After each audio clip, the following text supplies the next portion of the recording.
Hi everyone, welcome back to this channel. So in today's tutorial, let's see how can you fix your Roku TV HDMI 1 which is having no signal for your PS5.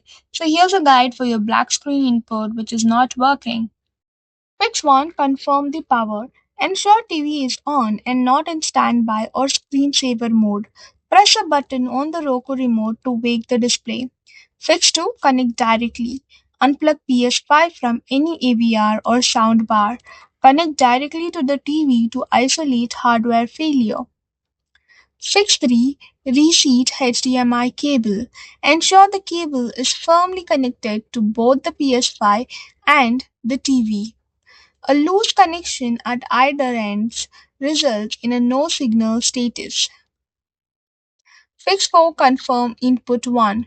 Verify the TV is set to the same input where the PS5 is connected. Double check that the physical port labeled 1 matches the menu. Fix 5. Premium HDMI cable. PS5 requires a premium high-speed HDMI cable for 4K and HDR. Older cables may fail to carry a stable signal at these high specs.